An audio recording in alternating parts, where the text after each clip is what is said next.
As a young Christian couple gets married, love is the theme of the day. The bride is beautiful. The groom trembles with nervous anticipation. Their families celebrate the wedding with joy. Brian and Emily, I've heard you pledge your love and faith to one another. Your friends and family members here assembled here have heard you seal your solemn vows of marriage by giving and receiving of rings. And by the authority of God and Jesus Christ, His Son, and the laws of the state of Missouri, it's my joy and personal privilege to declare you husband and wife. But God has joined together, let no man separate. Brian, kiss your wife like a man kisses a woman. As this couple starts their honeymoon with the joys of intimacy, the baby war begins. They have to decide whether they will follow man's idea or God's idea about babies. The baby war is not about babies fighting each other or about us fighting over babies. It's not even about the culture wars. All us great Christians against those nasty God-hating pagans. It's about us fighting against God's rule of our lives. Is procreation under God's control, or is it something we have the freedom to control ourselves? The baby war is a war of ideas. Our ideas versus God's ideas about babies. Here's the premise of this film series. The Bible teaches that God created marriage with the equal purposes of procreation, chastity, and sexual intimacy. But Christians have reinterpreted this message to separate life from love. We have divorced sexual intimacy from procreation and have lost chastity along the way. It's time to take a closer look at marriage and procreation through a biblical and historical lens. The purpose of marriage is not to have pleasure or to be idle, but to procreate and bring up children to support a household. This, of course, is a huge burden full of great cares and toils. But you have been created by God to be a husband or a wife, so that you may learn to bear these troubles. Those who have no love for children are swine stocks and logs unworthy of being called men or women, for they despise the blessing of God, the creator and author of marriage.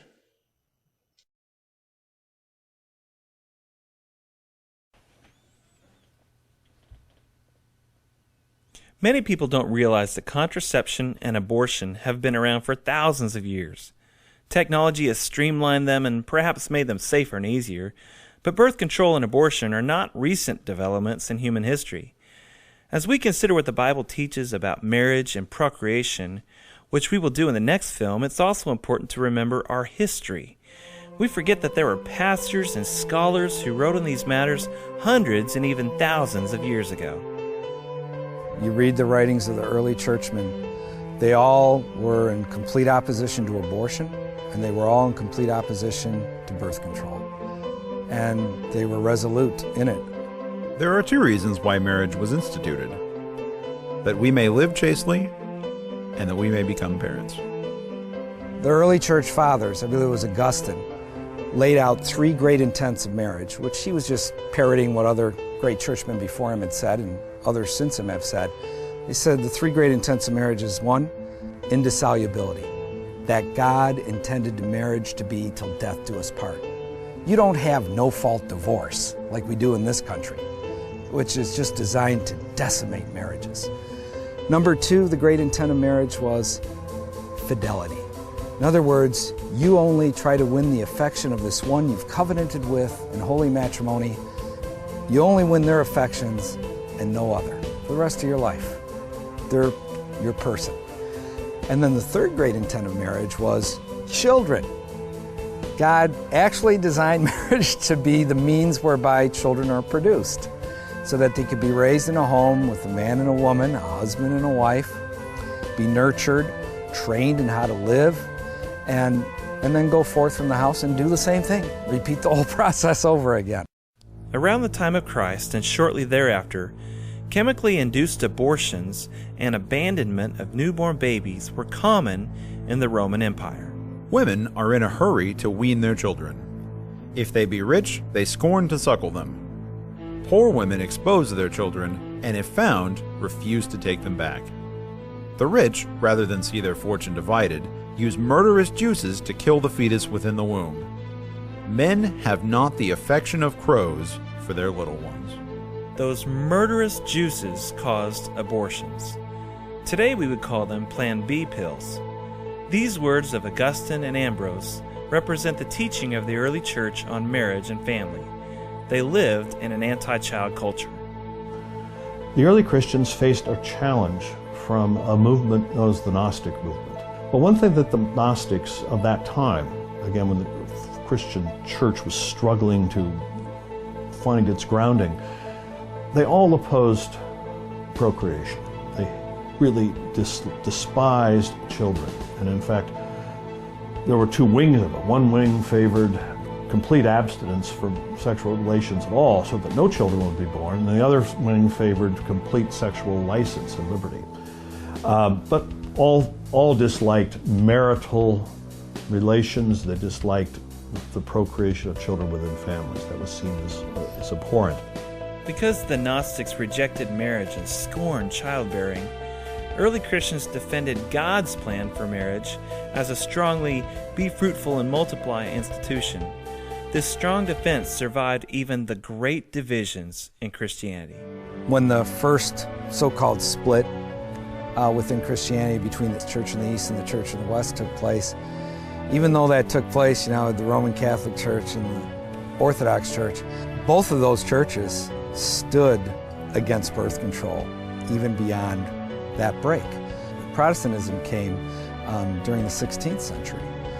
All of Protestantism, even though they made their break from the Roman Catholic Church, all Protestants, all of them, Calvin, Luther, Knox, Beza, you name them, they all stood against the use of birth control and made clear that it was wrong. The Reformers were passionate for their biblical view of marriage. Martin Luther, at the heart of the Protestant Reformation, was an outspoken defender of God's view about marriage, chastity, and procreation. Luther brought about not only theological reform, but social reform as well. Specifically, Luther renewed a biblical appreciation for the godly vocations of marriage and parenthood, in an era when the papacy had presented priestly celibacy as a holier vocation. A mother nursing her child, suggested Luther, is doing a holy work, more valuable than all the prayers of the monks who had shut themselves off from the divine blessings of family life. Truly, in all nature, there was not an activity more excellent and more admirable than procreation. After the proclamation of the name of God, it is the most important activity Adam and Eve, in the state of innocence, could carry on, as free from sin in doing this as they were in praising God. In the Large Catechism, Luther emphasized the connection between marriage and chastity and the raising of godly children. For Luther, it was important not only that pastors would preach the word faithfully in their churches and administer the sacraments rightly, but also that Christian mothers and fathers would daily teach the chief doctrines of the Christian faith to their children in the home. God has instituted marriage before all other estates, and therefore created man and woman separately, as is evident, not for lewdness, but that they should legitimately live together, be fruitful, beget children, and nourish and train them to the honor of God. Luther and his fellow reformers recognized children as a blessing more than a burden. Now, Luther was not ignorant of the challenges that childbearing brings. He was himself a father of 6, very actively involved in their lives. But for Luther, it was a matter of trying to have a simple faith that trusted the promises of God. For example, in Psalm 127, we read, "Children are a heritage from the Lord, the fruit of the womb is a reward." And Luther believed this to be true. How great, therefore, the wickedness of human nature is. How many girls there are who prevent conception and kill and expel tender fetuses, although procreation is the work of God. Indeed, some spouses who marry and live together have various ends in mind, but rarely children. John Calvin also emphasized be fruitful and multiply. He taught that this was the only command of God made before the fall that remained after the fall. He said that this pure and lawful method of increase, which God had ordained from the beginning, remains firm. This is the law of nature which common sense declares to be inviolable. The sordid tale of Onan in Genesis chapter 38 is one that will never have a Sunday school activity page made about it. However, the Reformers' comments on the story are helpful. For this means that one quenches the hope of his family and kills the son before he is born. Calvin's sharp condemnation of Onan seems most out of place today, even among devout Calvinists. There are two reasons why his words seem so shocking. One is that even those who are well read in Calvin's works are not aware of the statement that he made because the 1996 popular reprint omits it. There's a footnote that reads, "A line or two here is omitted," as well as the comment on the 10th verse. Second, Calvin seems absurd to fault Onan with murder when no child had yet been conceived. But to the late medieval mindset, this did make sense. The idea was that God had so designed the procreative process as to be oriented as a life-giving process. So for Onan to willfully try to thwart the life-giving nature of the one-flesh union between man and wife, and instead redirect it towards self-gratification was, as St. Augustine had said long ago, tantamount to harlotry, and Calvin thought also to murder. While the passage in Genesis 38 invites debate about exactly why Onan was killed, the important fact here is that the debate over Onan's death didn't exist before the 20th century. Luther's and Calvin's 16th century writings framed the Protestant views on marriage, chastity, and procreation well into the 20th century. The consensus that favored natural procreation over artificial contraception was so strong until the mid-20th century that even higher critics who questioned the authenticity of the scriptures nonetheless interpreted the Onan incident as signifying that contraception is sinful. For example, John Skinner, who entertained the hypothesis that rather than Moses writing Genesis, it was actually authored and perhaps edited by 4 distinct people spanning several centuries, nevertheless concluded with regard to Onan that it was the revolting manner of the contraceptive act itself and not merely his motivation. But after the mid-20th century, theologians shifted their consensus, and so now most of the commentators will say that it was Onan's motivation rather than his act that was evil. Here's the point.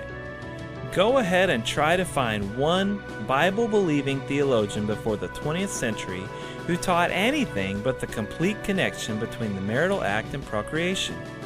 God's truth had no stronger defender than the church.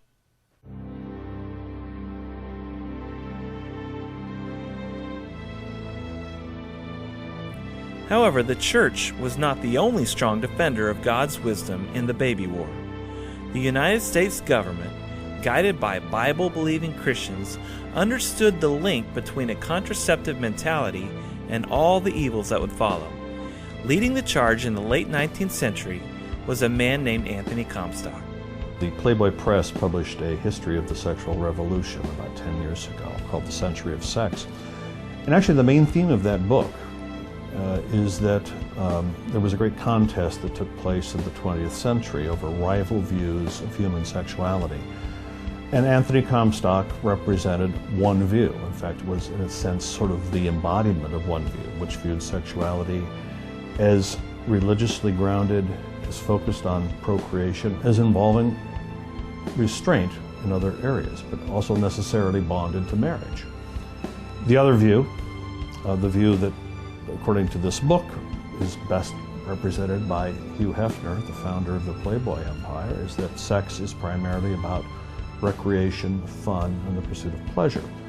Those views conflicted, and the thesis of this book is that you can have one or the other views, but there's no compromise.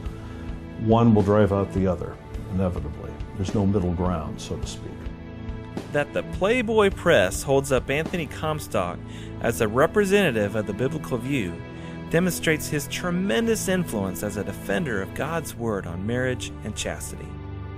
Anthony Comstock was born in the 1840s in Connecticut, grew up in a religious home. He was a veteran, served in the Civil War, 1863 to 1865, came out of the war and, like many other former soldiers, wound up moving into the cities. He went to New York City, and New York city in the late 1860s was growing rapidly, lots of young single men coming in. Part of that growth was an explosion in the number of bars, an explosion in the number of houses of prostitution, an explosion in the pornography industry, which was emerging with new force at that point in time, partly because new technologies were available, the technology of photography, a better way of printing engravings and magazines and publications and books, pictures, so to speak. And the pornographers were already there, waiting to take advantage of those things. Comstock became particularly interested in combating pornography. One of his friends had read a pornographic book, had wound up in a brothel, a house of prostitution, contracted a serious venereal disease. Comstock decided to do something about it. Now, pornography was illegal in New York at the time under state law, but the law wasn't being enforced. And in fact, the pornographers, the publishers were paying the police just to look the other way, and the police were very happy to take the bribe. Comstock started doing citizens' arrests of prominent publishers. One day, in fact, just as a private citizen, he rounded up the 4 principal publishers of the pornographic books in New York and magazines and had them all arrested in a single day. His involvement led the YMCA New York branch in 1872 to create at first a secret committee. It was called the Committee for the Suppression of Vice. It sounds, wow, that happened in New York. It was very successful. In 1873, the YMCA spun this off into the New York Society for the Suppression of Vice, which was a separate independent entity which had a charter actually from the state of New York. It has gone down in mainstream history of our time as a den of fanatics. But as one historian said, if the people behind it were fanatics, they were at least highly successful ones. Comstock's career as a fighter of pornography, along with his signature facial hair, made him the target of much political satire. In this famous cartoon, the artist scoffed at Comstock and his organization, illustrating that even the dogs and horses would have to be clothed according to the standards of Comstock laws. It wasn't just Comstock. Comstock was the point man for a group of evangelical leaders, almost all male cast, I should note, unlike some other reform movements of the time, designed to protect the purity of society, and particularly to protect children. Some of the people involved in the New York Society for the Suppression of Vice are names that are very well known today. One of the incorporators was J. Pierpont Morgan, J.P. Morgan, the rising banker. We still have J.P. Morgan is still the name of one of the nation's major banks. Samuel Colgate was the president of the board. And this is Colgate of Colgate toothpaste fame. He was president of the New York Society until his death in 1898, so for over 20 years. Alfred Barnes, of contemporary Barnes & Noble fame, the publisher, was a member of the board.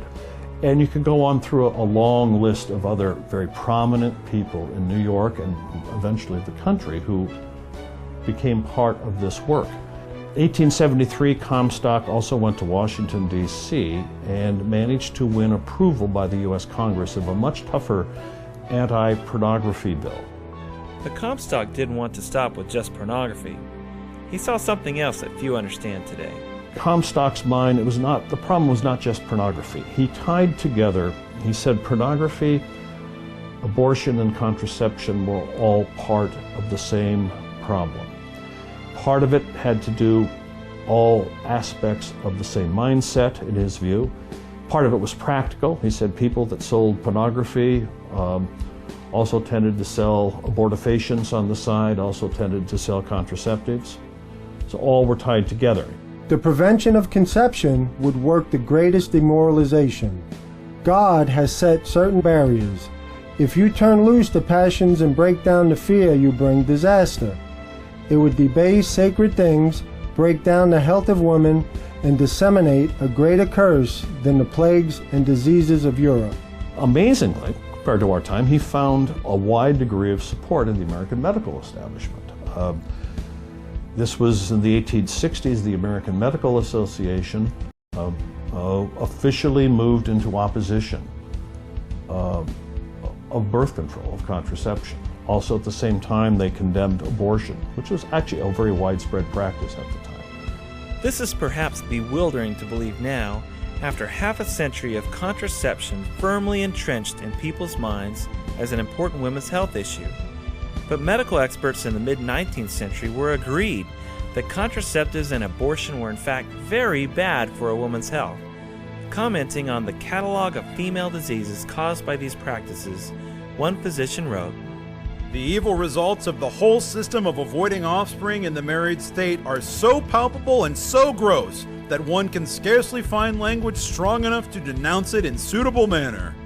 He also won approval of tougher laws at the state level to suppress the sale, the distribution of contraceptives, abortifacients, and pornographic literature and materials. He was successful. He was appointed a special agent of the U.S. Postal Service with the charge of inspecting the mails to make sure that obscene literature and materials, anything having to do with contraception or abortion, were kept out of the U.S. mail. Now that was really important at the time because that was the only distribution channel available for the mass distribution of literature and other products. Even though Comstock was widely supported, he was often mocked by his critics. The playwright George Bernard Shaw coined the phrase Comstockery, calling the laws the world's standing joke at the expense of the United States. One comedian of the day, to a crowd with roaring applause, said, "If there's an endless hell where the devil reigns because he is the greatest sinner that ever lived, when Anthony Comstock goes to that place, his satanic majesty will arise, doff his hat, make his lowest bow, and say, 'Mr. Comstock, you have beaten me. Please take a chair.'" A famous case in New York City, the leading abortionist in New York City was a woman called Madame Restell, who made a fortune providing abortions particularly to the wealthy and powerful people of New York. By the time Comstock went after her, she was in her 60s and had accumulated, again, a vast fortune. Again, he personally went to her, but he did something we would today call the sting operation. He told her his girlfriend had gotten pregnant and he wanted to procure an abortion. She sold him a potion that she said would be effective in terms of aborting the baby. He immediately arrested her. She offered him a bribe. We're talking about a bribe that today would be in the millions of dollars. He turned it down and arrested her. The day before her trial began, she committed suicide. She decided she didn't want to go to jail.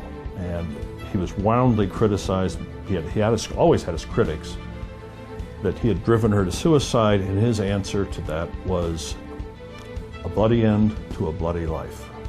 Following this strong criticism, Comstock wrote to one clergyman, "You, sir, may be a seed sower in the garden of the Lord.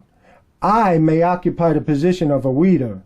You may stand in the most favored position before the world, and you may look down upon the weeder in his obscure corner, but if I am assigned to that particular corner by the great Master who is over us all, then I have no concern except that my corner is well tilled and that there are no thistles or briars allowed to grow to wound and destroy childhood and youth as they pass my beat." He was successful in his campaigns, particularly against abortion and pornography. Until 1915, his legal empire was intact. He still had the full support of the federal government, full support at the state level. Attempts to amend the Comstock laws, federal or state, repeatedly failed. At the trial of D.M. Bennett for the circulation of obscene materials, Assistant District Attorney William Fierro thus addressed the jury. This case is not entitled Anthony Comstock against D.M. Bennett. This case is not entitled the Society for the Suppression of Vice against D.M. Bennett. It is the United States against D.M. Bennett, and the United States is one great society for the suppression of vice. His last big effort in 1915 was actually very symbolic, was to try to put in prison a young woman activist on behalf of birth control, Margaret Sanger.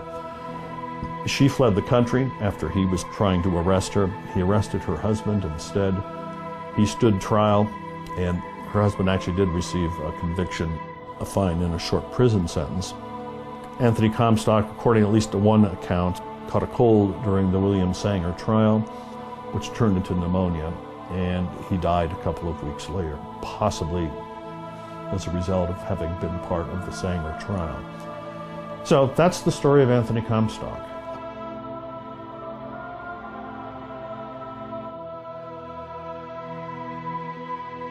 The Puritan ethic Anthony Comstock held the sexual revolution at bay for nearly a century, but the world was changing, and not for the better. The church and the American government, who had been strong defenders of God's truth in the baby war, began to defect. Early birth control voices began to gain ground in the public square. After Comstock's death, Margaret Sanger returned to New York and began her publication called the Birth Control Review. There was actually pamphlets and booklets put out about how to prevent having children. And so that whole mindset began to gain steam that long ago in our country. And unfortunately, what happened was a lot of Christian people began to embrace this thinking. Let the aim of the state be not numbers, but citizens of quality, physically, mentally, and morally. Let the aim of the church be not numbers, but Christians of quality, mentally, morally, and spiritually. As in the Great War, it was not Germany breeding like rabbits that won, but France, a nation practicing birth control. Margaret Sanger had decided, and I think quite cleverly, that she was not going to win acceptance for birth control in the United States, win its not only legalization but its promotion, as long as she had the churches, the Christian churches, arrayed against her completely. And she resolved that the best way forward for her was to divide the Christians. And also, I think, and perceived, and I would say accurately, that the way forward would be to try to recruit theologians and church leaders on the Protestant side. And she also realized that there was still a large degree of animosity among American Protestants towards Roman Catholics. They were the new immigrant group into this country. And there was a lot of concern by Protestant leaders and theologians that the Catholic Church was going to take this country over. And so she played on that fear. She completely ignored the fact that it had been evangelical Protestants like Comstock and his friends who had passed the anti-birth control laws. She just ignored that. And she said, and implied, and then later on just directly said, that these laws were the result of the Catholic Church. It was the Catholic Church was trying to impress its moral values on a free Protestant population. A complete lie in terms of history. The Catholic Church had nothing, literally nothing, as near as I can tell, to do with the passage of the Comstock laws.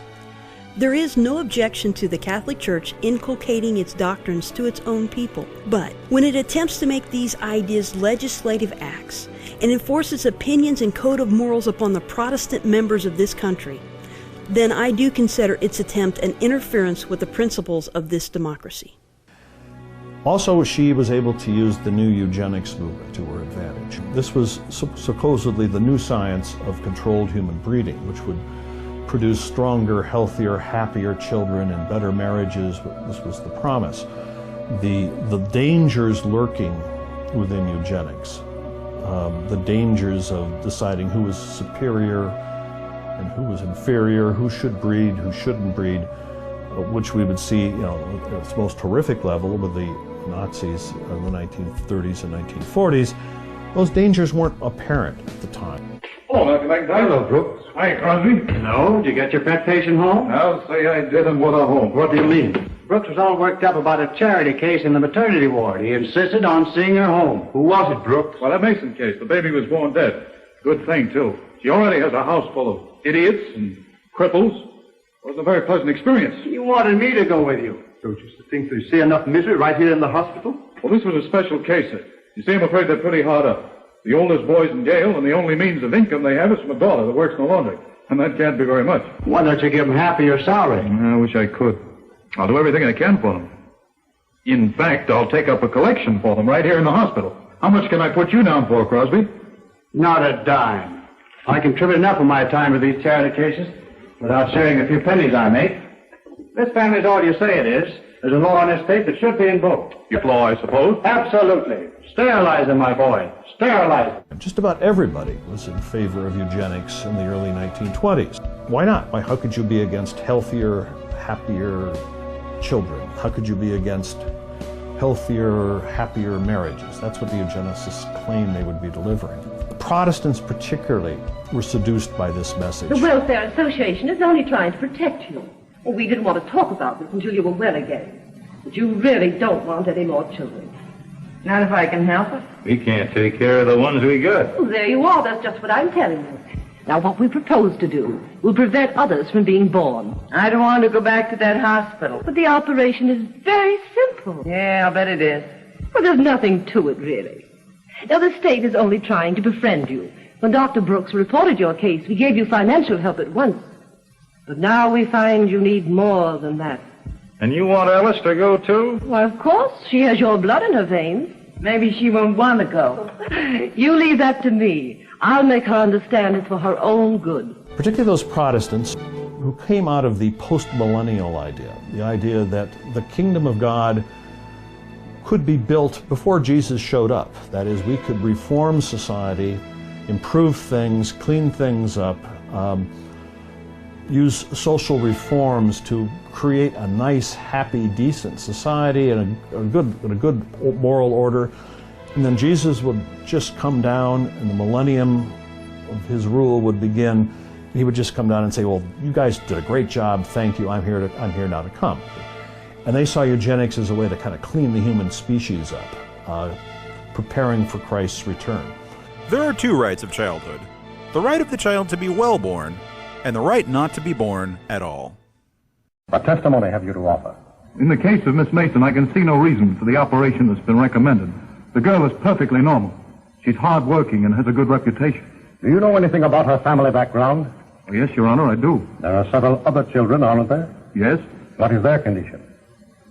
One is a cripple. Two others might be classed as feeble-minded. Isn't the oldest son in jail? Oh, yes, I believe so.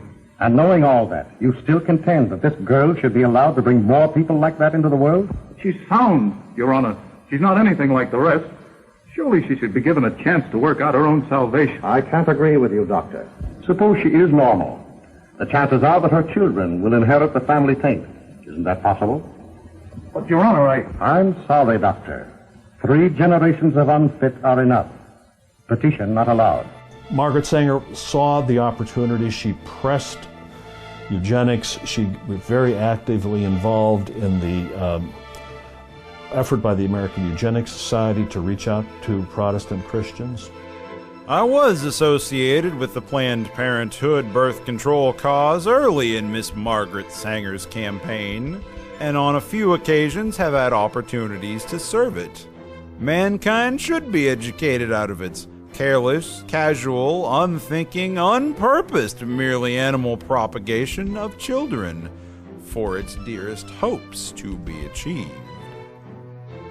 One of the more bizarre things that went on at that time was that every other year the American Eugenics Society ran a eugenics sermon contest, and Protestant pastors competed to preach the best eugenics sermon.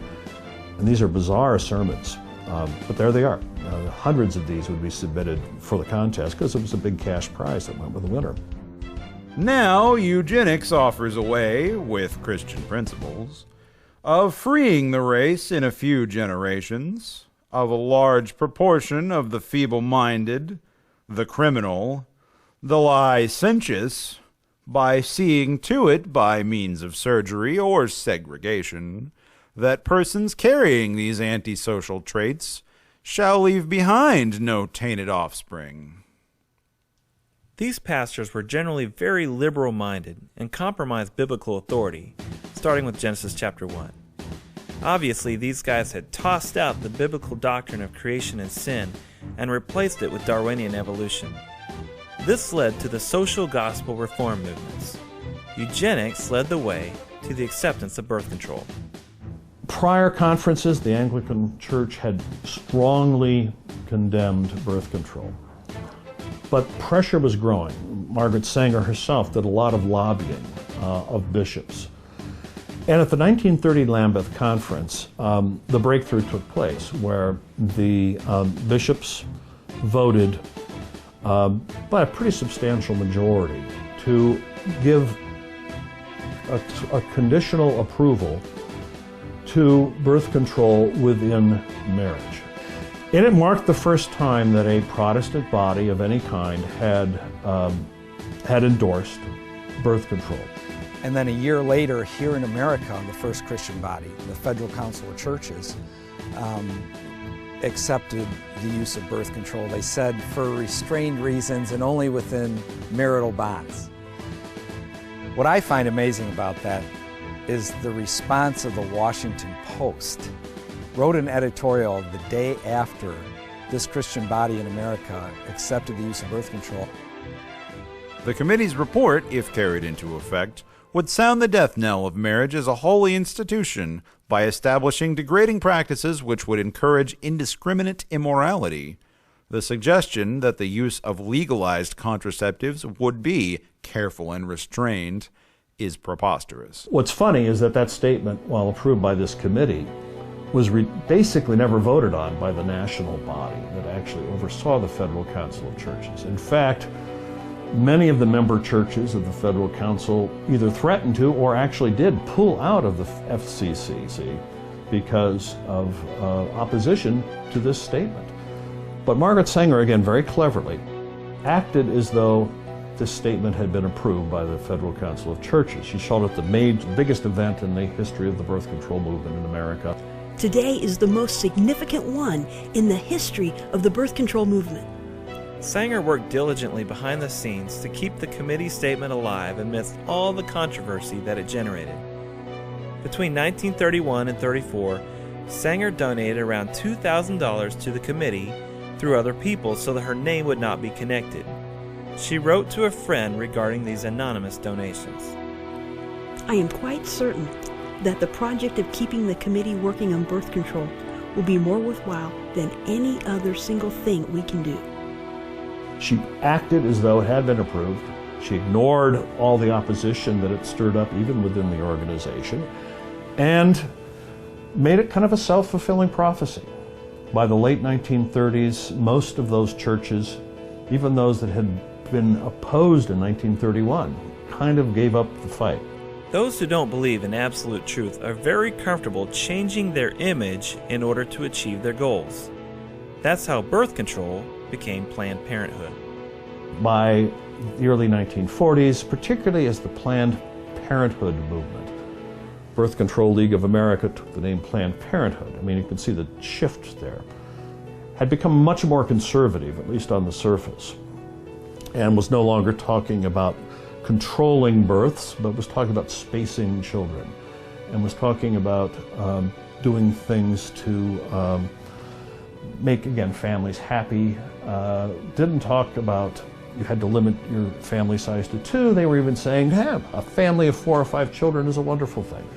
So it became much more conservative, at least on the surface, and that made it far easier for Protestant churches to move towards acceptance.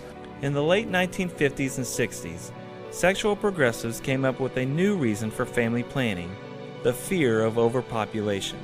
Playing on those fears, Paul Ehrlich released his book, The Population Bomb. This book painted a bleak, apocalyptic future of starvation and war because of overpopulation. The battle to feed all of humanity is over. In the 1970s, hundreds of millions of people will starve to death in spite of any crash programs embarked upon now.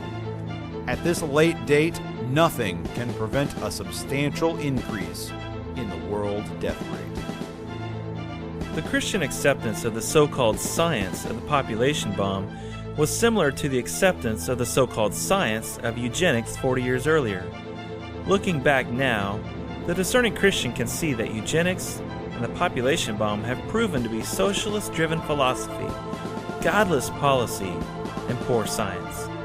But back in the late 50s and 60s, the church bought it hook, line, and sinker, including key evangelicals like Billy Graham.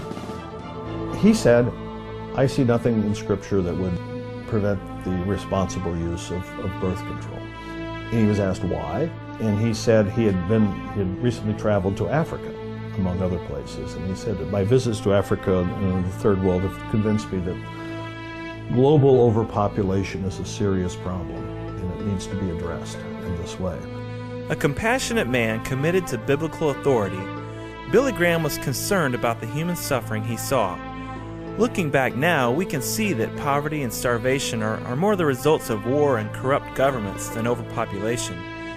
But other Christians from the era took it much further than Billy Graham. One book from the late 50s demonstrates how much the church had bought into eugenics, population bomb ideas, and birth control. Written by a generally conservative, Bible-believing Lutheran professor, the book was called Planned Parenthood. In suggesting to Christian couples where to go for help on their decision to use birth control or not, the author would pen perhaps one of the most stunningly bad pieces of advice ever written.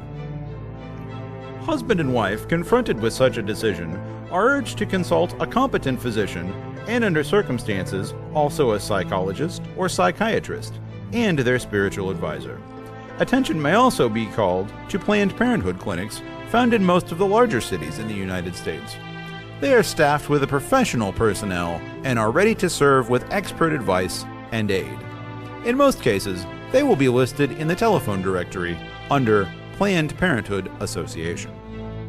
Most Christians who had previously defended God's truth on marriage and procreation were now out of the fight, but some of the defenders were holding out. Controversy within the Catholic Church was reaching a high boil. There was great hope that in the reforming Vatican II conference that the Catholic Church would also abandon its opposition to birth control. And Pope Paul VI was under intense pressure from progressive liberal bishops in his church to abandon the church's condemnation of artificial birth control. Instead of reversing the church's position, Pope Paul VI issued the encyclical Humanae Vitae, which strengthened and defended the Catholic Church's teaching that birth control, sterilization, and abortion are evil. The document cast dark predictions about a future world living with the contraception mindset. I speak as a historian, but I'll speak too as a Protestant Christian. I have to say that I think Paul VI has been vindicated. Certainly his view of what the implications would be of an acceptance of birth control. What would follow from it? Well, he talked about a lot of things. He talked about the sexualization of the whole culture. He talked about the degradation of women, the breakdown of marriage, and I think all of those things have surely followed. I have to say his analysis is holding up pretty well. For 500 years, the interpretation of Scripture on marriage, chastity, and procreation was dominated by Luther and the Reformers. But now, the Catholic Church's strong defense has led some Catholics to a more biblical position on this particular issue than the vast majority of Protestants. Mike Colzer is a pharmacist and a pharmacy owner in Grand Rapids, Michigan. As a Catholic and the father of 10 children, Mike was never a fan of contraceptives. I'd been a pharmacist for a few years coming out of Purdue, and I was working here at the pharmacy and, like my dad, just dispensing everything that a pharmacy typically would have, drugs, and part of those drugs were birth control pills. Well, one day my cousin called me up and she said, "Mike, do you know that birth control pills can act as abortifacients? In other words, they can kill an early baby before it has that's just been conceived, before it has a chance to attach to the mother's womb." I knew she had to be wrong because I had been to pharmacy school and never heard about this. I'd been working here for a few years, never heard about it, never even thought about it. But I went over to the boxes on our shelves in our birth control section, and I opened up one of the packages, and right there in black and white in the mechanism of action, it talked about the 3 ways that birth control pills can work. The first way being that it prevents in most cases, prevents the egg from being released from the mother. Secondly, it prevents sperm mobility. But third is that it decreases the likelihood of implantation into the mother's uterus, which would be an abortion then. So I had thought that perhaps I had just picked out the one piece of literature by chance from one box that had this information. So I went back to the shelf and I went through all the boxes, pulled them out. We probably had, I'm guessing, maybe 15 different types of birth control pills. And I pulled them out, and on them they all listed the same exact mechanism of action, being potentially abortifacient. I didn't know what the word was at that time. So that was, in that 10-minute period, I had to face the reality of what I had done if I was a part of this, performing abortions or helping, in the abortion process. So I got that information, and my dad and I were kind of co-owners at the time. I knew I had to talk to him about it, so I did a lot of research, and through that research I learned about the abortifacient properties of the drug, but also about the church's teaching of it, and not only that it's intrinsically evil, but on a positive side, the beauty of being open to life and living in a non-contraceptive mentality. Mike's story is interesting because not only did he discover as a pharmacist the potentially abortifacient properties of birth control pills, but the teaching of the Catholic Church helped him to strengthen and defend his resolve to do something about it. As Mike struggled through this, he knew that changes would have to be made in the pharmacy. I talked to my dad, and I had not knowing how it would go, and it went about as poorly as it could have gone. My dad was totally against my thoughts on this, meaning taking them out of the pharmacy. My dad said he would think about it after this talk. A few days later, my dad wrote me a letter, and it said, I don't have the time or energy or desire to talk about this. But then he went on, after saying that in a letter, he went on to list like 25 points with like 3 bullet points under each of them. So he had like 75 reasons why he didn't agree with my stance on this. It was hard for me to sit down and show to myself where he was wrong on these 75 points, but I felt I had done that. Time went by. I was in a prayer process then for years of what do I do? Do I leave the pharmacy or do I stay? What do I do during this downtime of not knowing? And my prayer at that time was God, you tell me what to do. I'm willing to do whatever you want me to do, but I need some direction. So now 6-7 years had passed. I made the decision to talk to him, and he said, I don't agree with you, but I allow you. I trust you.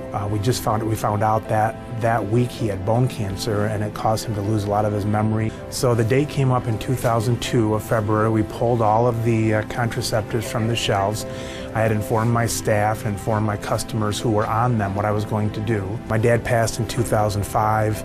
I did keep things relatively quiet about it in the pharmacy. I mean, people knew, but I didn't make it a point. I didn't want to advertise ourselves as the pro-life pharmacy or the Catholic pharmacy or whatever. We just wanted to be and continue to be just the best pharmacy we can be. Things changed for Mike when ABC did a news story about the pharmacy. K Pharmacy in Grand Rapids, Michigan looks like any other pharmacy, but there are some things you won't find. No condoms, no birth control.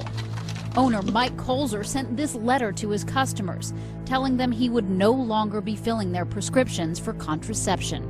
You feel so strong about this, you're willing to lose business? I was and will be willing to lose the business in order to not be a part of something that I don't agree with.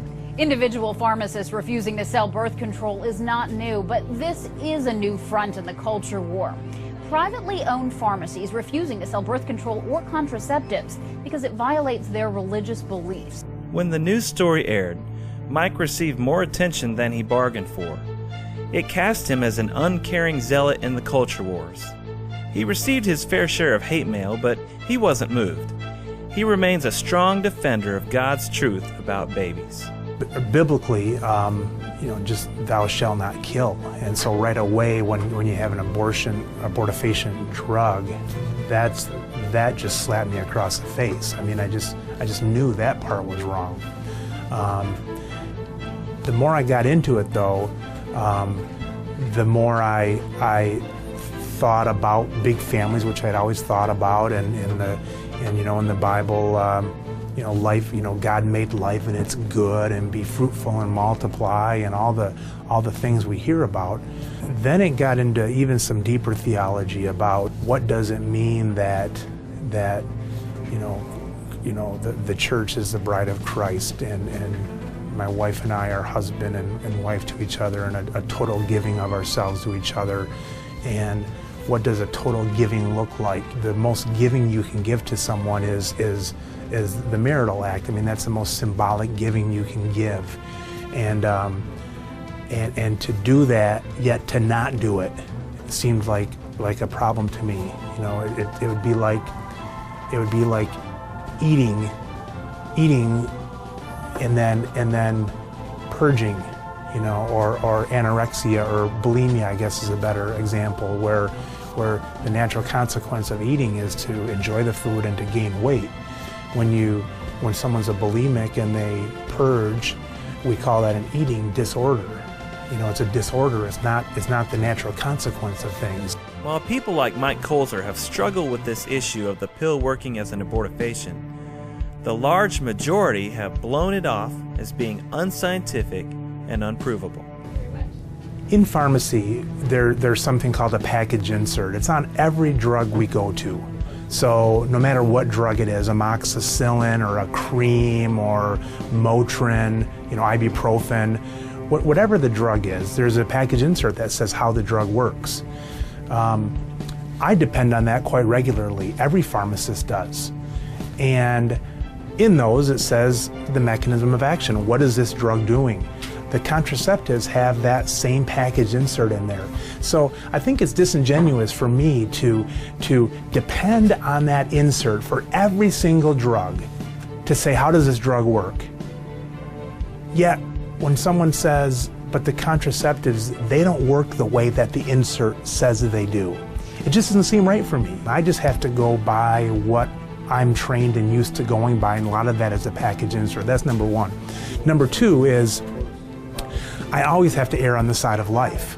Thirdly is, I am not doing this just as an abortifacient decision. The Catholic Church teaches that contraception is intrinsically evil, and it's not talking abortifacient, it's talking contraception. The Catholic Church agreed with Anthony Comstock, the Washington Post, and the bulk of Christian history by asserting that the contraception mentality naturally leads to all kinds of sin and degrading practices such as abortion. While there is certainly room for criticism of the Catholic Church, it is holding out as a defender for God's truth on marriage and procreation. The modern evangelical church? Not so much. The National Association of Evangelicals' spring 2012 newsletter included some startling information. According to the research NAE obtained, 80% of unmarried evangelicals ages 18 to 29 are sexually active, and 64% of them in the last year. If this data is correct, it demonstrates a stunning failure of the evangelical church to call Christians to the biblical standard of chastity. In this newsletter and in a short video released by the NAE, they ask a good question: how do we reduce the number of abortions among evangelicals? What suggestion did the video present?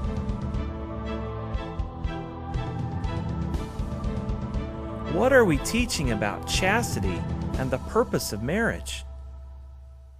Also in 1966, there was an important article written by John Warwick Montgomery. He was a young evangelical Lutheran. He taught at Trinity Divinity School just north of Chicago.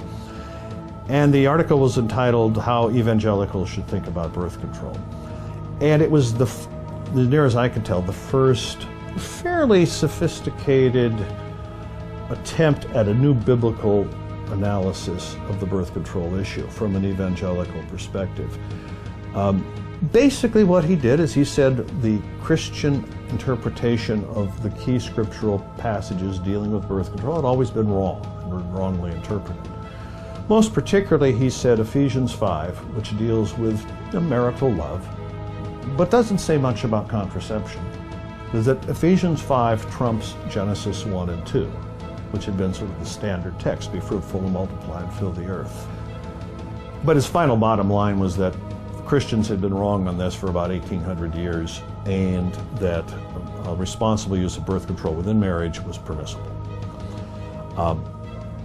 The article had a lot of influence. To be honest, some church leaders, evangelical church leaders, were greatly relieved to have this to point to. They didn't want to fight the battle anymore. The argument of Montgomery that Ephesians 5 trumps Genesis 1 serves as a picture of what the church in the 21st century teaches about marriage. Just a browse through the Christian bookstore or a survey of preaching on marriage reveals that intimacy and romance are the stuff of great marriages, and procreation is seldom mentioned, if at all. What is being taught now is that marriage is for the pleasure of companionship and that sex is for pleasure in marriage. Sex is a hot topic in the modern church. Everyone's talking about it. The Torah uses the word yada for sexual relations. It's the word to know. And that implies an intimate knowledge, an intimacy between a man and wife. And that is what God designed sex to be. It's a means of intimacy with each other. And then it's got cheesecake. I don't know what cheesecake's made out of. Doesn't really matter, does it? It's good. And then it's got a little caramel right down here. And then it's got a cookie crust.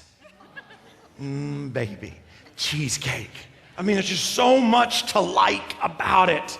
This is the sexual experience that God created us to have. He created you to have cheesecake sex, all right? I mean, He wants you to have the caramel. He wants you to have the cheesecake, the strawberry, and the cookie crust. I mean, this is what He created for you. This is the way that sex is supposed to be. When it comes to talking about sex in church, well, a brief history lesson would serve us well. You remember Plato.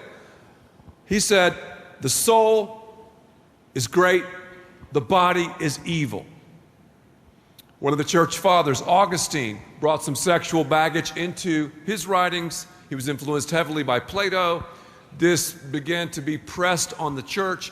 Then you have Martin Luther, who had his own sexual baggage, begin to do some writing that would not line up with Scripture, but about his own theology, his own beliefs regarding sex. Thus, it's been perpetuated, and the church has become strangely silent, quiet. And we've allowed the world and the culture to be the sexperts. We, those of us who are saved, should be the sexperts. Yeah, everyone's talking about it. The real question is, what should we be saying about it? While many church pastors are busy talking about sex, the discussion on procreation is strangely silent. That silence communicates a message. From opposition to silence to acceptance was not a very graceful or even courageous encounter with an important social question, but the sequence demonstrates how significant change could occur in a highly conservative American denomination. In 1969, Alan Graebner published an article in the Journal of Social History that to this day remains the most definitive account we have of how, in the Lutheran Church in particular, the shift occurred from procreation to contraception. And according to Graebner, it passed from one generation's opposition to the next generation's silence, and then finally a new generation accepted contraception. In other words, the matter was never seriously debated. This is somewhat unusual in church history, where normally there's a clear paper trail indicating who said what on each side. The theology did not lead the action, and scriptural reading did not lead to a change. What happened was apparently the change was taking place, and Christian leaders, evangelical leaders, decided we better alter our reading of Scripture, we better alter our theology so that nobody feels bad. It isn't like Christians looked at the Scriptures and then said, The way we've been interpreting this for 2,000 years is all messed up, so we aren't going to have children anymore. What it really was they had already decided we don't want to have children anymore. We want to have fewer of them. That's how we want to live. And then they decided, let's make the scriptures agree with that. Let's change 2,000 years of biblical interpretation and say it's okay to use birth control, even though all Christian men prior to this for 2,000 years said it was anathema, said it was wrong. So they didn't, come to a theological conclusion and then change their behavior. Rather, they had changed their behavior and then found theological reasons to justify it. Now, if we embrace God's ways, we're going to walk in wisdom. And we, as the people of God, because we're walking in His ways and have the blessing of God upon us, we're going to have the world looking on and say, wow, they are a wise and understanding people. Are they doing that today? No. Because regarding family, they don't see any difference at all to how they are living. Instead of we, the people of God, who say we love God's Word, who say we believe His Word, instead of following His Word, embracing His Word, and obeying His Word, what have we done? Instead of the world looking on and saying, wow, what a wise and understanding people, instead, we, as the people of God, have looked at the world and said, wow, they've got it together. Wow, they're limiting their families, and oh wow, yes, they've got an extra car, and they're going on vacations, and oh yes, they've got time for this. Oh yeah, that just looks a pretty good idea. I just think we'll follow them. And so we, as the people of God, we're no longer following this book.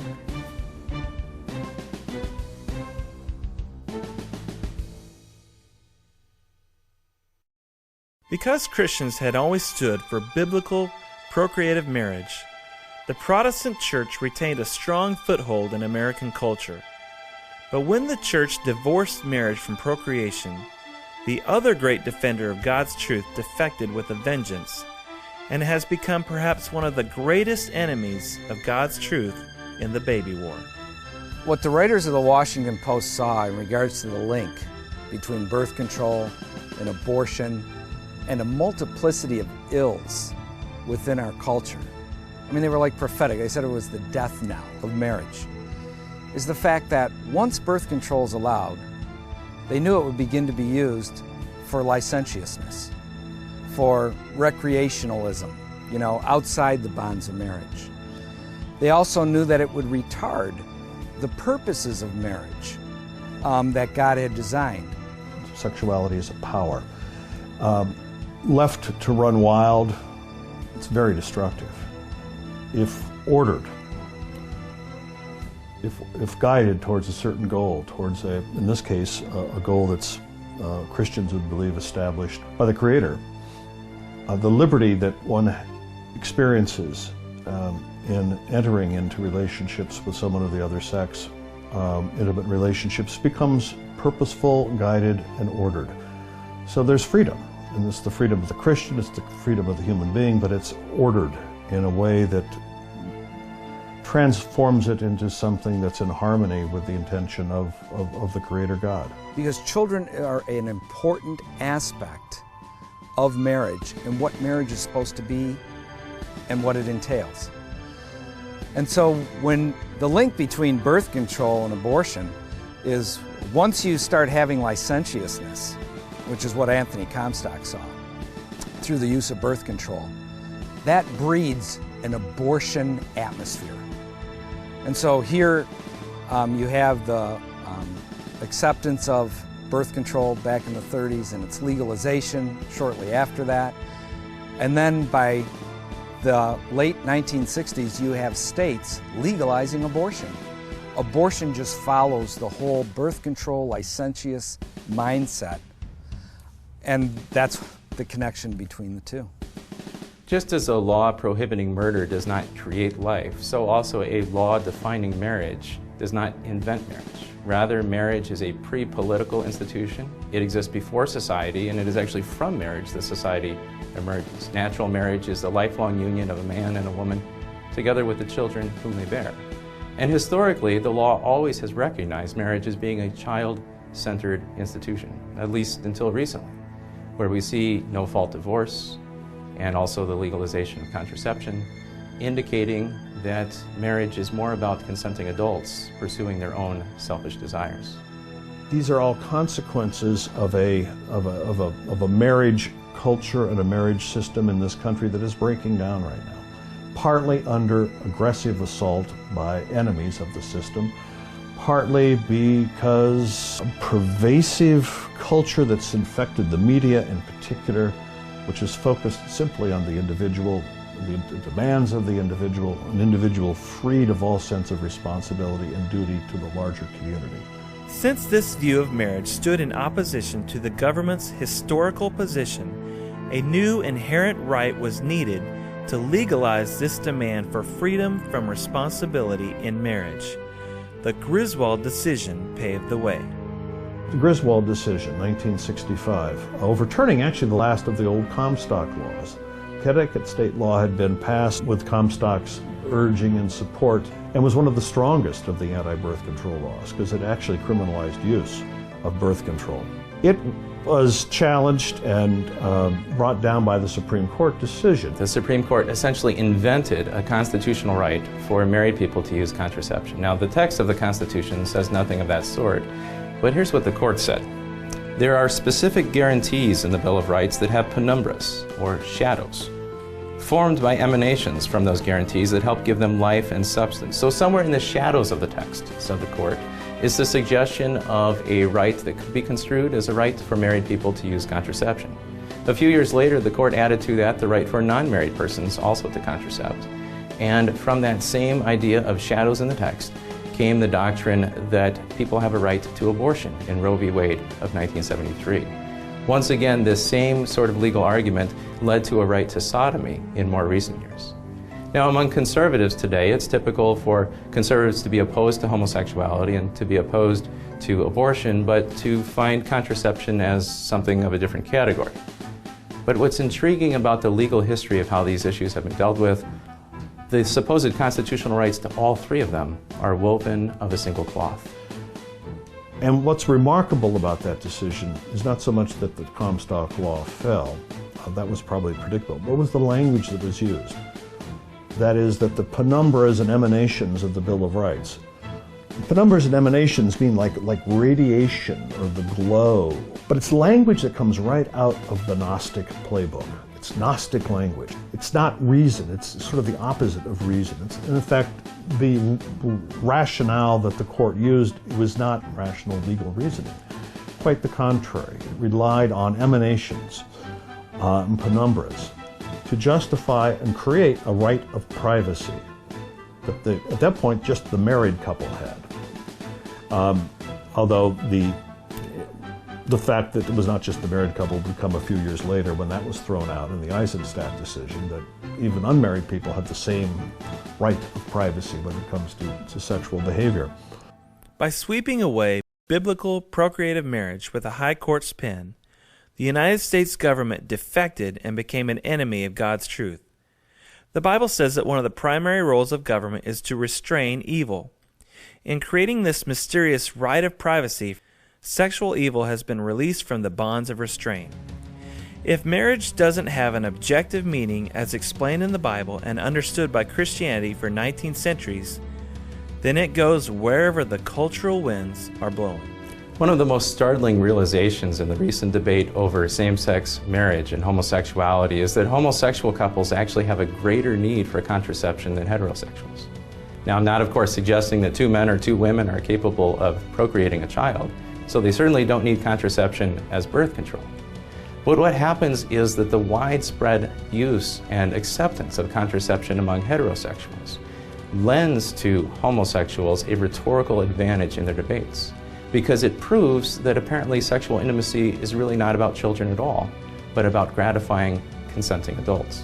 But I have to tell you that over the course of several years, as I talk to friends and family and neighbors, when I think about members of my own staff who are in incredibly committed monogamous relationships, same-sex relationships, who are raising kids together, when I think about those soldiers or airmen or Marines or sailors who are out there fighting on my behalf and yet feel constrained, even now that Don't Ask, Don't Tell is gone, because they're not able to commit themselves in a marriage. At a certain point, I've just concluded that for me personally, it is important for me to go ahead and affirm that I think same-sex couples should be able to get married. A marriage is actually a series of concentric vows and exchange of duties and responsibilities. It's not just about the couple. At the most basic level, a marriage is about the potential child or potential children that may, and it normally does, emerge from that relationship. The state or the government or the community are involved in, again, concerned about that marriage because it's a stand-in, in a sense, for that potential child or those potential children. So a marriage is not just about the couple. It's not just a love affair. While the debate rages on today about gay marriage, few Christians realize that we gave up the fight many years ago when we divorced marriage from procreation. Both among Christians and throughout the broader society, the 20th century has witnessed a profound transformation in how we understand marriage. We see this in the identification of the two sexes.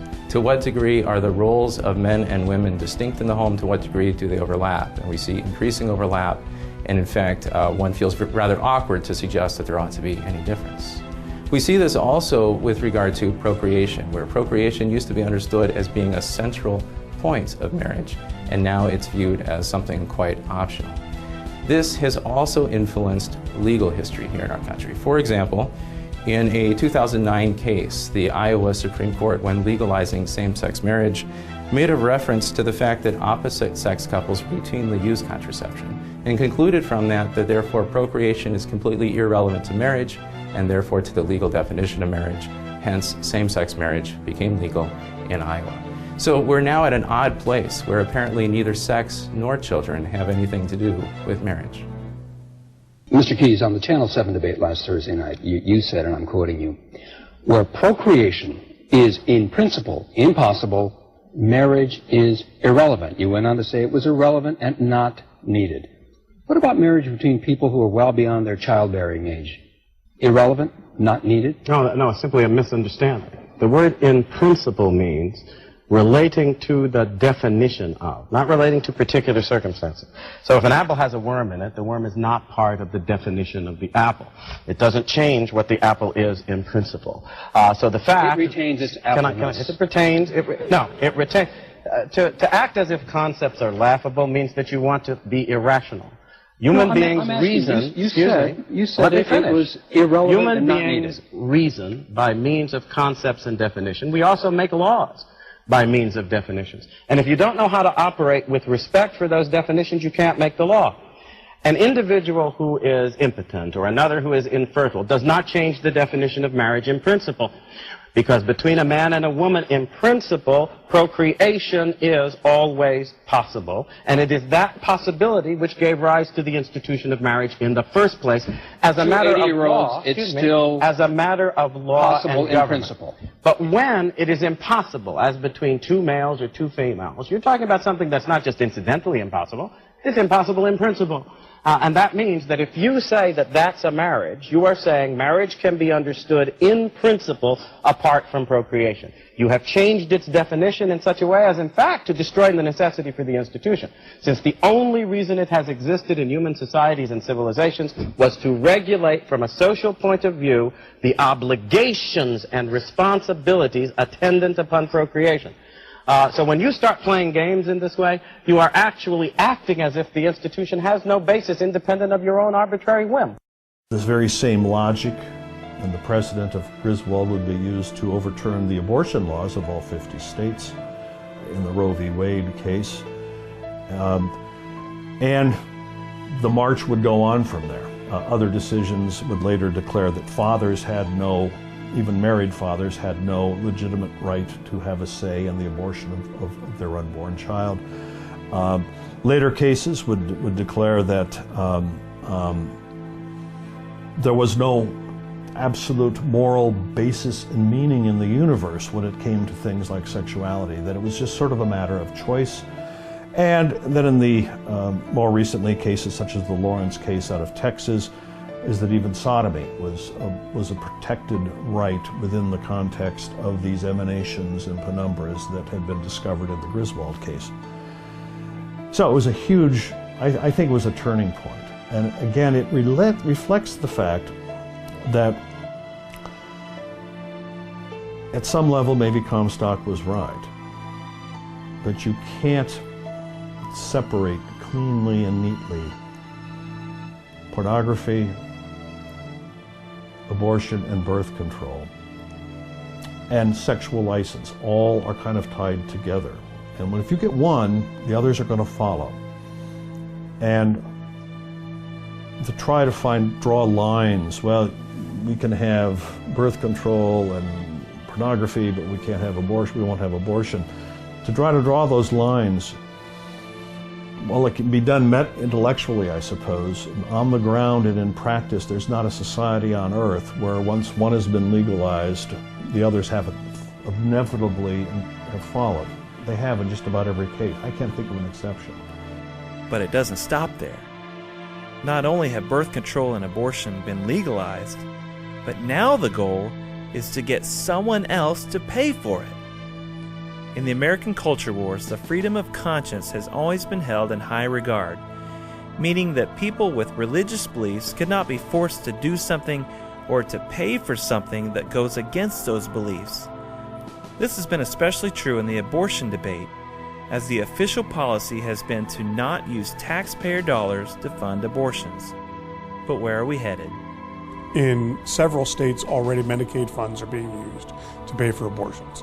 And they get around the Hyde provision, the Medicaid law, by using the state portion of the funds to pay for the abortion as opposed to the federal portion. And those funds are commingled. There's no way to differentiate between those funds at the state level. And so it's a shell game at that point.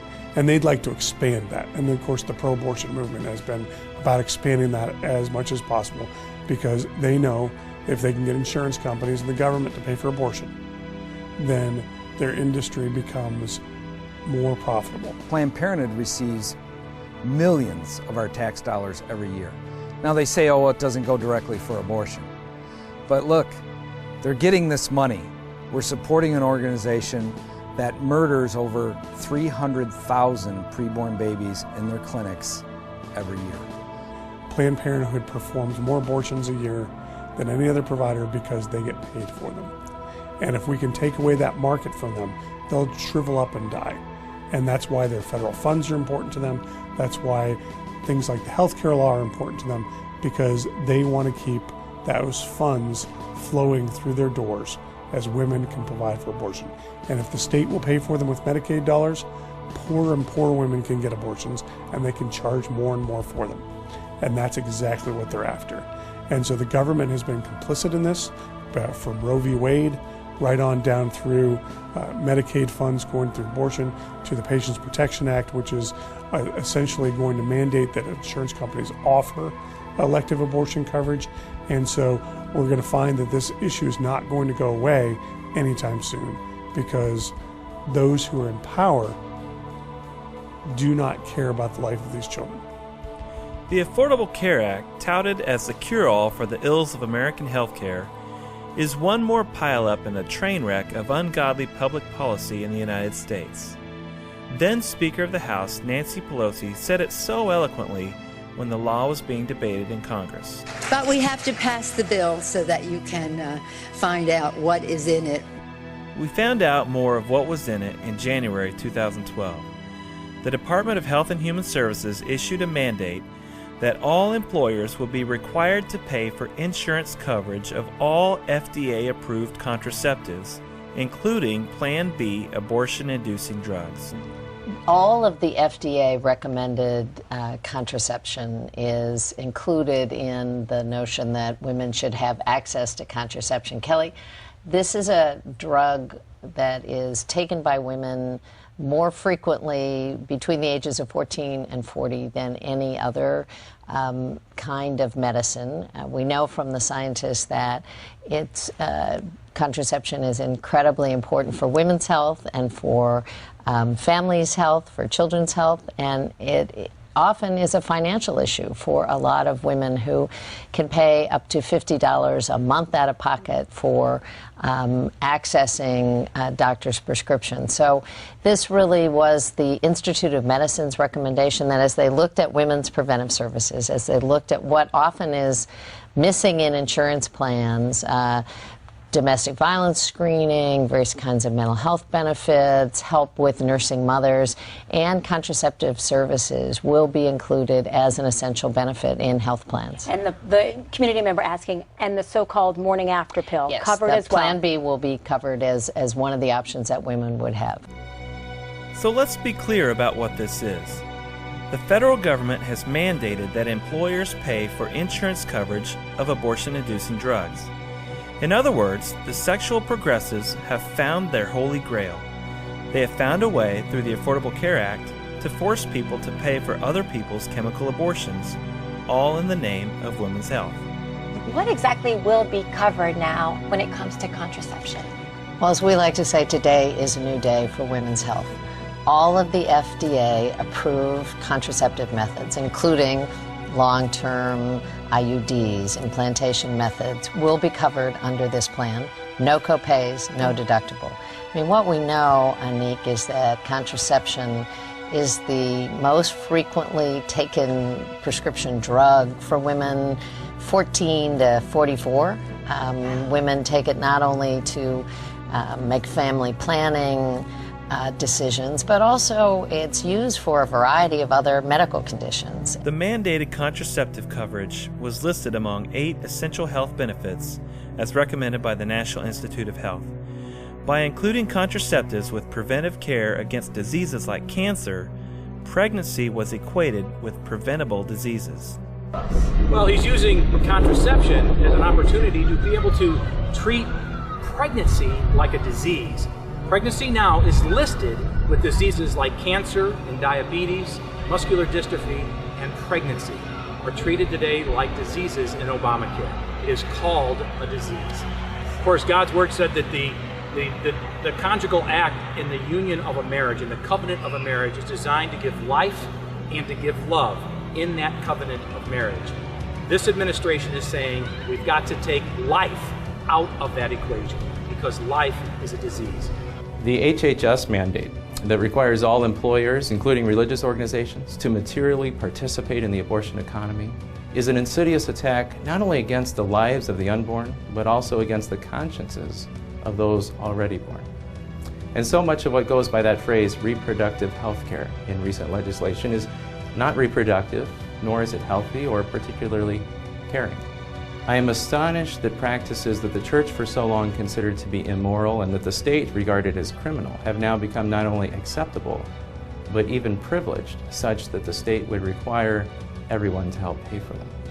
In the firestorm of controversy that ensued, especially among Catholics over the HHS mandate, the HHS issued a so-called compromise that said the insurance companies would have to pay for contraceptives, not the religious employers themselves.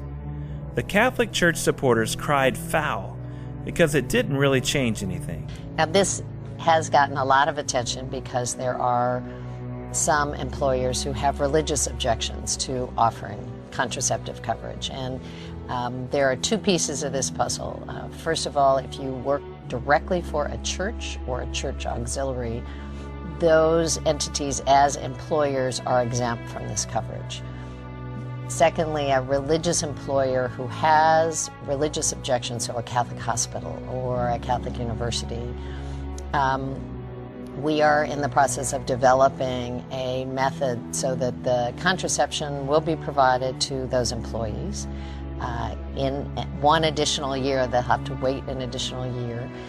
But the employers won't ever purchase or refer people or pay for the contraception. The mandate is really on the insurance company or the third-party administrators. The Department of Health and Human Services announced that almost all employers, including Catholic employers, will be forced to offer their employees health coverage that includes contraception, sterilization, and potentially abortion-inducing drugs. This is a direct contradiction to the teachings of the Catholic Church. Recognizing this as a great threat to religious liberty, many people have already spoken out against the mandate. In response to this reaction, President Obama's administration announced the so-called compromise in early February.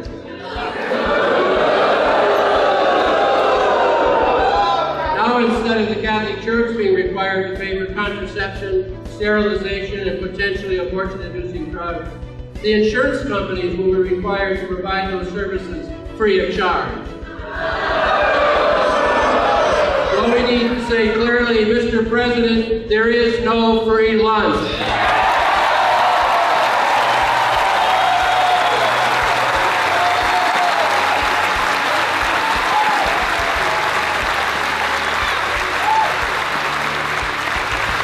These drugs are not free. Somebody has to pay for them. And if the insurance company has to provide them, the cost will be passed on to the consumer one way or another. You know that, or you should know it. It's basic economics. Mr. Obama, your compromise changed absolutely nothing. Because the HHS mandate includes abortion-inducing morning-after drugs, the Catholics were not the only ones uptight about this ruling. Suddenly there were Baptists, Lutherans, and many others talking about contraceptives and the religious liberty issues. The Obamacare ruling and the subsequent fix announced by Kathleen Sebelius, Secretary of the U.S. Department of Health and Human Services, throws people who actually practice their faith under the secular religionist steamroller. This edict by the administration requires that ministries owned and operated by our churches include abortifacients in their insurance coverage for their employees and students, or else they face fines or imprisonment. The Obama administration has declared war on religion and freedom of conscience. Columnist Mark Stein points out that the British monarch is the supreme head of the Church of England. And listen to this, he has full power and authority from time to time to visit, repress, retest, record, order, correct, restrain, and amend all such errors, heresies, and abuses, offenses, contempts, and enormities, whatever they may be.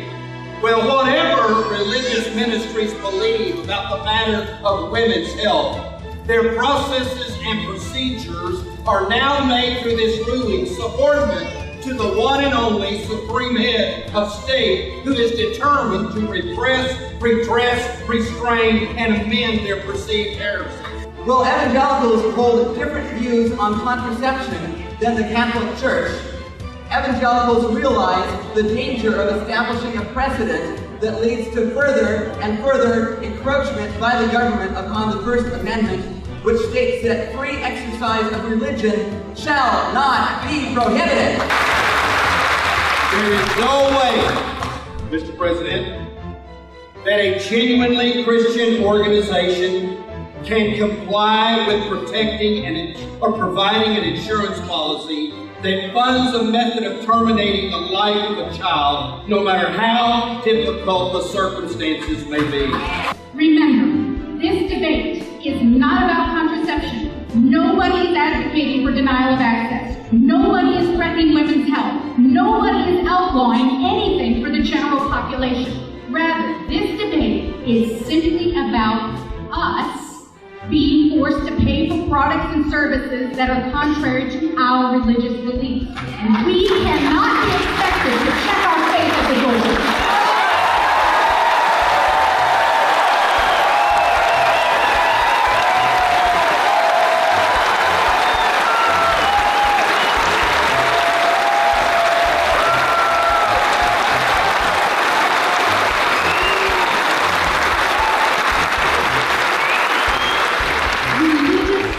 Believe that our bodies are the temples of the Lord, and we were created in His image, and that means that there are spiritual and theological considerations that come into play when we make our healthcare choices.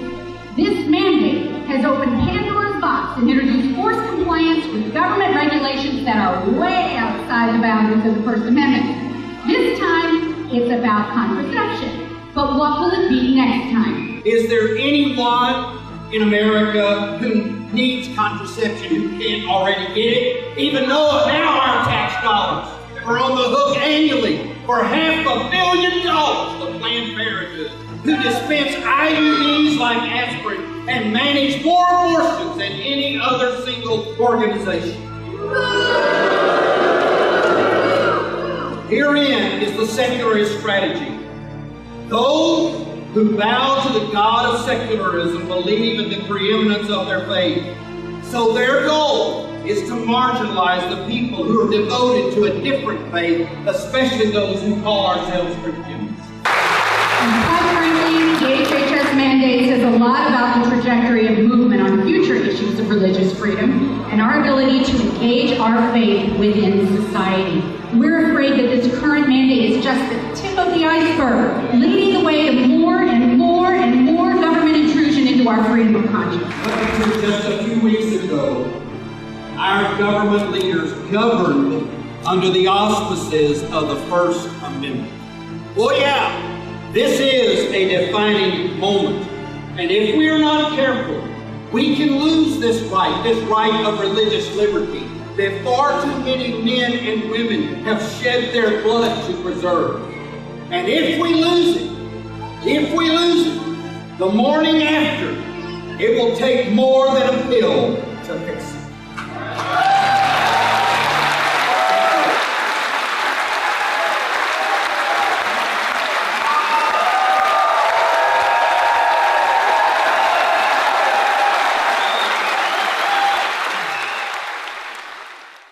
None of the Christian leaders here are trying to reform society. They're simply trying to defend basic religious freedom. How did we get to this point in America? The Affordable Care Act is simply, I guess you'd say, the next step in a process that's been going on for about 45, 50 years at this point in time. It represents the triumph of a mindset that has driven advocates of birth control for a long time. First of all, that a child is not necessarily a blessing. In fact, the assumption usually is the additional child, the marginal child, is going to be in fact a burden. It relates to Malthusian ideas that children create poverty, that children are a drag on the future, or certainly a certain number of children beyond a very basic minimum, and that the government has to be involved in controlling and reducing the number of children born. That's gotten tied into feminist ideas regarding what are called reproductive rights, and all of that is just kind of blended together. But it fulfills a political movement that's been sort of the fulfillment of a political goal that the birth control cause has been pursuing for over 100 years. The baby war is a war of ideas. Our ideas versus God's ideas about babies. There are two reasons why marriage was instituted: that we may live chastely and that we may become parents. The purpose of marriage is not to have pleasure or to be idle, but to procreate and bring up children. The prevention of conception would work the greatest demoralization. God has set certain natural barriers. The committee's report, if carried into effect, would sound the death knell of marriage as a holy institution by establishing degrading practices which would encourage indiscriminate immorality. I am quite certain that the project of keeping the committee working on birth control will be more worthwhile than any other single thing that we can do. And that means that if you say that that's a marriage, you are saying marriage can be understood in principle apart from procreation. You have changed its definition in such a way as, in fact, to destroy the necessity for the institution. I am astonished that practices that the church for so long considered to be immoral and that the state regarded as criminal have now become not only acceptable, but even privileged, such that the state would require everyone to help pay for them. The church should repent for the ways we have led the world astray. Christian leaders, evangelical leaders, decided well, we better alter our reading of Scripture, we better alter our theology so that nobody feels bad. So they didn't, come to a theological conclusion and then change their behavior. Rather, they had changed their behavior and then found theological reasons to justify it. And so we, as the people of God, we're no longer following this book. That's why the church has divorced intimacy from procreation, and we've completely forgotten what chastity is. This is one of many areas in which we need to reform the church. We can begin that reformation by proclaiming the historical and biblical view of marriage. Jesus, the perfect bridegroom, has sacrificed his life on the cross so that his bride, the church, could be forgiven. In humble repentance and in Christ's forgiveness, could we rise up and defend God's truth that marriage was created for procreation, chastity, and intimacy? Could we once again stand on God's side and the baby wars?